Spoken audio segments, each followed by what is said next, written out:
Ons dankie vir die voorreg om te kan stil raak. Ons dankie vir die voorreg om in die blydskap van Vivian en Carmen te deel, as ook die familie, Here. Here, ons vra dat U hulle wel sal seën, en soos U die woord ook vir ons breek en vir ons sal seën, mag dit op goeie grond val, Here. Mag ons dan elkeen, soos die Heilige Gees ons lei en die woord vir ons oopmaak, oopbreek, verkondig, verstaan, mag ons daarvolgens gaan leef in die naam van Jesus Christus alleen. Amen. In Samaritaanse dorp wys Jesus af. Toe die tyd nader kom dat Jesus in die hemel opgeneem sou word, het hy vasbeslote die reis na Jerusalem begin en boodskappers voor hom uitgestuur. Hulle het vertrek en in 'n dorp van die Samaritane gekom en daar vir hom verblyf te reël. Maar die inwoners wou hom nie ontvang nie, omdat hy na Jerusalem toe op pad was. Toe die twee disippels, Jakobus en Johannes, dit sien, sê hulle: Here, wil U hê ons moet vuur uit die hemel afroep om hulle te verteer? Maar hy het omgedraai en hulle skerp tereggewys. Daarna het hulle die reis voortgesit na 'n ander dorp toe. Ons lees tot sover en ons kyk sommer na die begin van die eerste versie, vers 51, wat daar staan: toe die tyd nader gekom het, dat Jesus opgeneem moet word in die hemel. In die 2020 vertaling praat dan duidelik van die hemelvaart, toe die tyd nader gekom het vir Jesus sy hemelvaart. En ek vind dit baie interessant, want as ons na hierdie gedeelte lees, dan sal ek dink, maar is dit nie die kruisiging van Jesus nie? Jesus is op pad na sy kruisiging toe. Maar hier lees ons dat Jesus op pad is na sy hemelvaart, en daarom lei ek af. En dit maak vir my sin dat die kruis nie die einde van Jesus se lewe is nie, en dit is vir ons bewys. Die hemelvaart, daar waar hy die aarde verlaat het, hy is op pad na daardie oomblik toe, want toe is sy taak op aarde volbring, nog 40 dae na die opstanding. En selfs toe het Jesus vir ons gesê: ek vaar op na die Vader toe, maar ek laat julle nie alleen nie, ek stuur die Heilige Gees na julle toe. Liewe vriende, Jesus se pad stop nie by die kruis nie. Ons pad stop nie by 'n bekering nie. Daar's nog 'n stuk wat ons moet stap.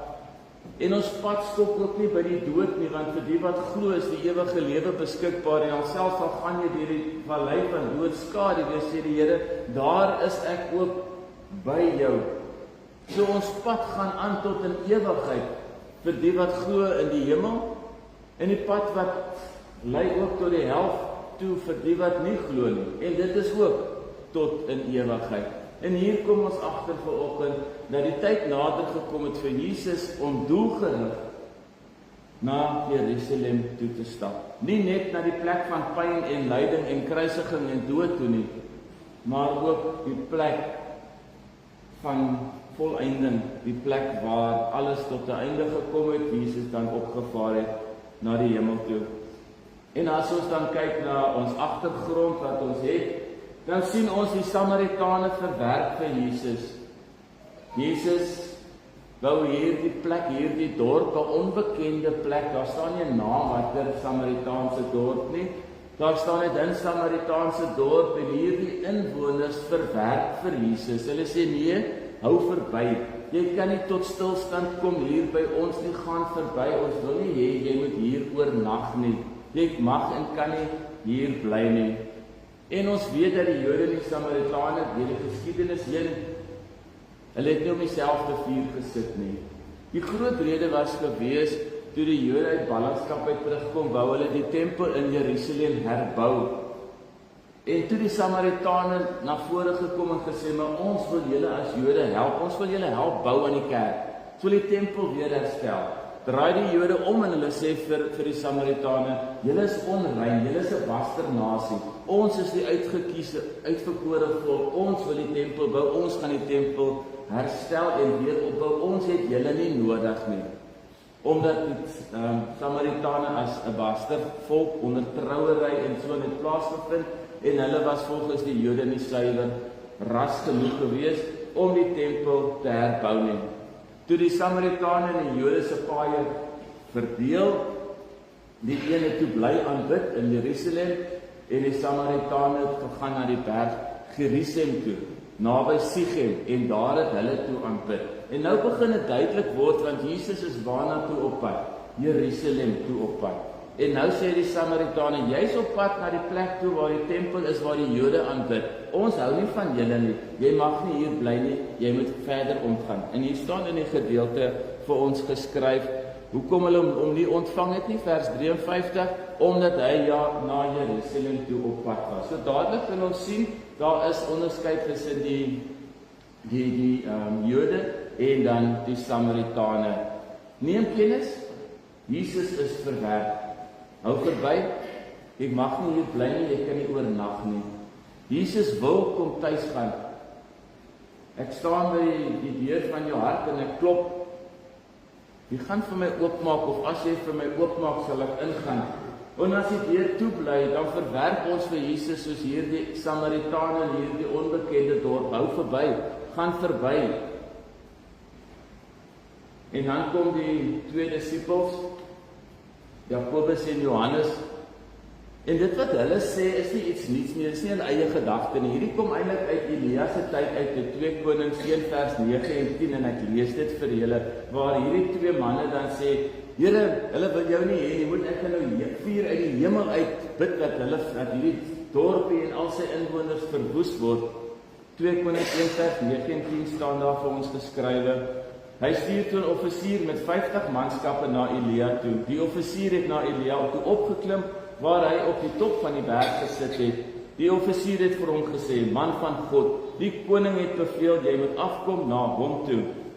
Toe antwoord Elia die offisier, so seker as ek 'n man van God is, sal daar vuur uit die hemel uit afkom en jou 50 man verteer. So dis 'n Ou Testamentiese gedagte wat hierdie twee, Jakobus en Johannes, dan nou vir Jesus kom vra. En interessant, en dis wat vir my so opgewonde maak oor die Bybel. In Markus, later in Markus, is hierdie twee ouens weer aan woord, met alle respek, nou Johannes en Jakobus. En Jesus beskryf hulle as wat? Die seuns van donder. Want hulle wou die vuur afgebring het, hulle wou die mense verwoes het, en hier later in Markus word hierdie twee ouens wat eintlik die oplossing met geweld wil aanspreek, sommer net beskryf as die seuns van donder. Die disippels wat saam met Jesus gestap het, wat bewus was van sy genade, sy liefde, sy omgee, sy barmhartigheid. Hulle wil Ou Testamentiese, wettiese oog vir 'n oog gedagtes gebruik om hierdie mense van die aarde af te vee. En toe raak Jesus kwaad vir hulle. Hy veroordeel nie die Samaritane dat hulle hom wegwys nie. Hy spreek sy disippels aan. En dit sê vir ons, Jesus se disippels verstaan nog nie sy hart nie. Hulle het nog nie begrip van Jesus se koninkryk nie. Hulle stap saam met die koning van alle konings, maar hulle weet nie hoe lyk sy koninkryk nie. En hoe lyk sy koninkryk? Sy koninkryk is een van genade, van geduld en van redding. Dit is wie Jesus is, en dis wat hy ook openbaar aan hierdie mense wat hom verwerp. En op hierdie reis van Jesus is daar 3 dinge wat ons moet na let. Jesus is op pad na sy hemelvaart. Jesus kies om soontoe te gaan. Die tyd het naby gekom. Hy stuur die mense vooruit om die pad vir hom reg te maak. Die verwerping as deel van die pad waarop Jesus is, en dan die laaste gedeelte, die aard van Jesus se koninkryk. Hoe lyk Jesus se koninkryk? Hierdie koning wat onder ons kom woon het, wat wil hy vir ons sê? Dit is genade, dis geduld en dis redding. Dis nie vuur wat uit die hemel uitkom nie. En dan, liewe vriende, ons is ook op reis. En ons uitbestemming is een van 2 plekke. Of die hemel, of die hel. Jy is op die breë pad, of jy is op die smal pad. Die breë pad wat na die verderf toe lei, die smal pad wat na die hemel toe lei. En in hierdie week, dan sit 'n mens mos van jou gedagtes dwaal so 'n bietjie. En ook met die buiteligdiens, toe wonder ek nou maar, watter tipe boodskap is dit, sal ek volgende week aanbied en watter boodskap lê die Here op my hart. En 3 keer by hierdie week het ek gehoor dat dominees nie meer oor bekering praat nie. Praat oor allerlei ander goed, die lydingstyd, wat belangrik is, die geboorte, kerklike kalender volg ons en dit wat die Here op ons hart lê. Dit praat ons, maar wanneer laas het jy 'n bekeringsboodskap gehoor? Wanneer laas het ek en jy gekonfronteer met as jy nou doodgaan, waarna toe gaan jy en op grond van jou antwoord, gaan jy hemel toe of gaan jy hel toe? Waarop baseer jy die ewige lewe? En dit is, die Here my spaar dan volgende week se boodskap. Het jy al jou gesig gedraai weg van die wêreldse dinge af? Want interessant, die ou vertaling, die 33 en die 53 vertaling, staan daar vir ons geskrywe, die Here het sy gesig weggedraai na Jerusalem toe. As ons na iets wil kyk, dan soek ons mooi blommetjies en mooi bome en ons soek iets mooi in die natuur. Veral ons wat nou gereeld gaan stap, ons soek hierdie mooi goedjies.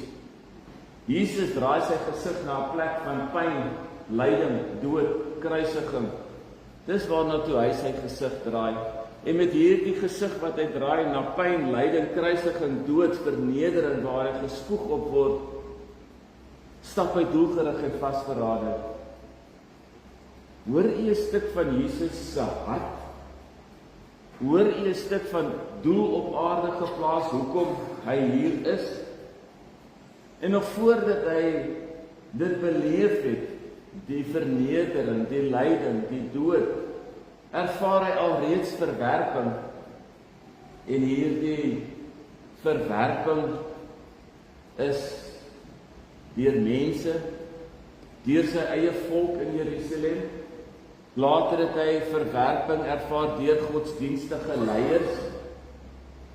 En die skare het hom ook verwerp. Verwerping speel 'n belangrike rol in Jesus se lewe. Want jy sien, Jesus reis na plekke waar mense nie na toe wil gaan nie. Want die Jode wat op pad is na Jerusalem toe, het die hele Samaria, daar waar die Samaritane gebly het, vermy en hulle het kuslangs geloop. Hulle wou nie gekonfronteer word met die onreines nie. Hulle wil nie gekonfronteer word met 'n basternasie nie. Hulle wil nie gekonfronteer word met onheiliges nie. Daarom stap ons 'n wye draai en ons stap kuslangs wat hulle regtig gedoen het om by Jerusalem uit te kom. Jerusalem, Jesus stap nie draaie nie. Hy stap na die onbereikte volk toe. Hy stap na die Samaritane toe wat niemand toe wil na toe wil gaan nie. Miskien is daar iemand op straat, miskien is daar iemand wat langs jou bly, miskien is daar iemand wat die Here oor jou pad stuur en sê maar ek wil jou na daardie persoon toe stuur.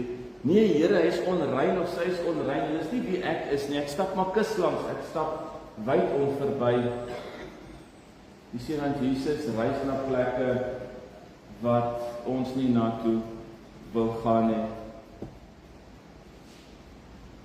En dit het my laat dink en het ook opgewonde gemaak. Ek kan nie help om so 'n bietjie op en af te wip en net die genot hiervan te ervaar en ook die ironie te ervaar nie. Die Samaritane verwerp Jesus. Met ander woorde, hulle is nie barmhartig teenoor hom nie. Hou verby, jy mag nie hier oornag nie. En jy mag net so 'n bietjie glimlag as jy in die bank sit.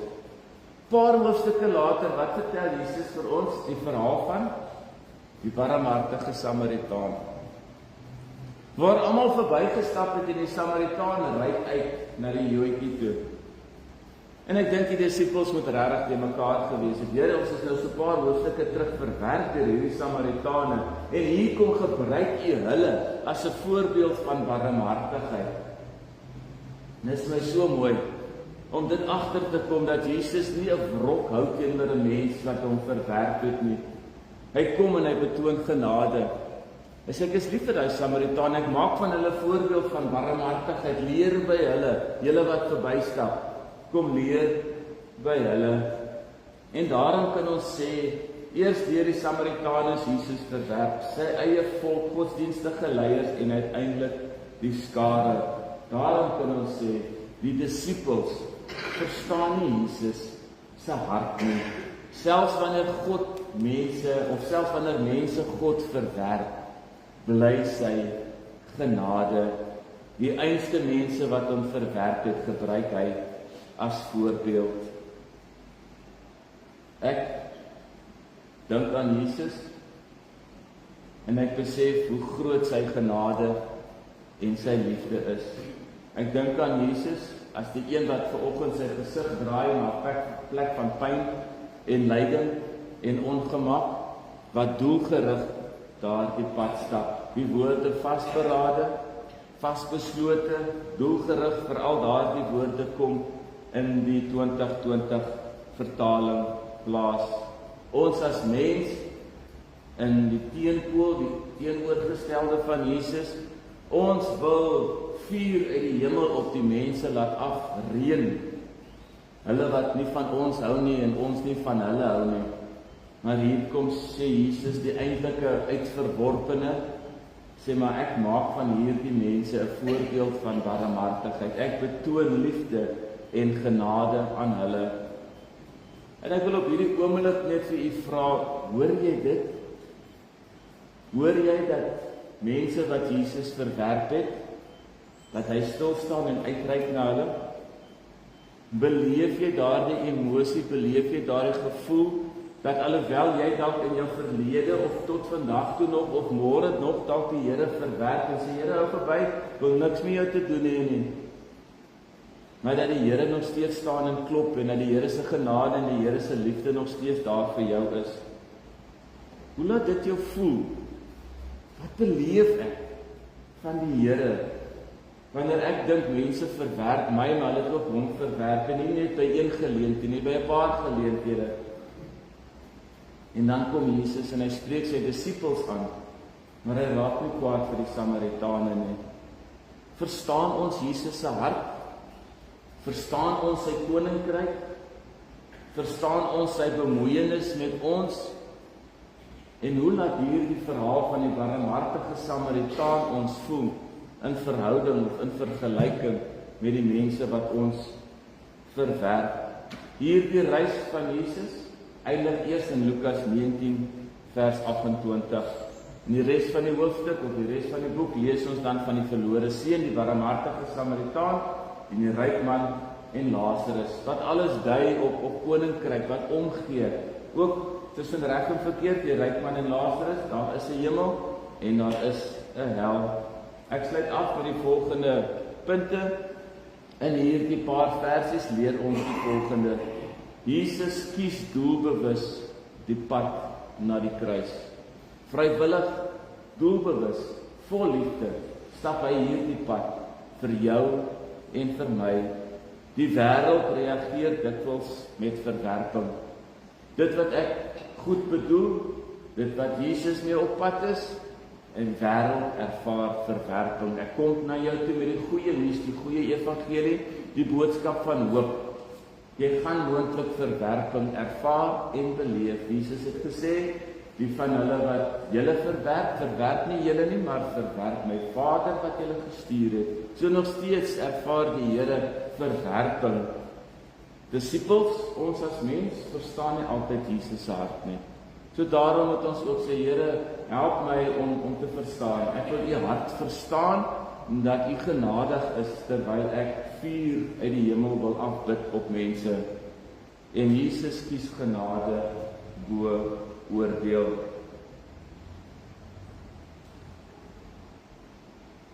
En dit is die boodskap van vanoggend wat ons so in 'n neutedop moet onthou.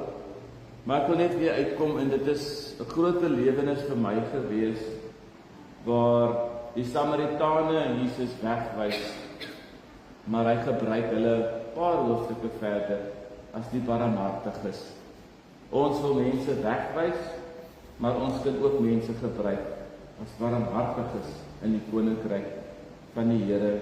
Hemelse Vader, hierdie beeld van Samaritane wat U wegwys en dan weer die gelykenis van die barmhartige Samaritaan. Here, ek verstaan dit nog nie. Ek verstaan nog nie daardie gedeelte van U hart nie. Miskien omdat daar nog gedeeltes in my hart is wat verhard is, dat ek dit nie wil sien nie. Here, dat ek nog op 'n punt is in vers 53 van hierdie perikoop wat ons gelees het, wat ek nog haat ronddra, onregverdigheid ronddra, ou dinge van die verlede en die kinderjare, Here, ronddra, en as gevolg daarvan wil ek net vuur en swaal op almal neerwerp.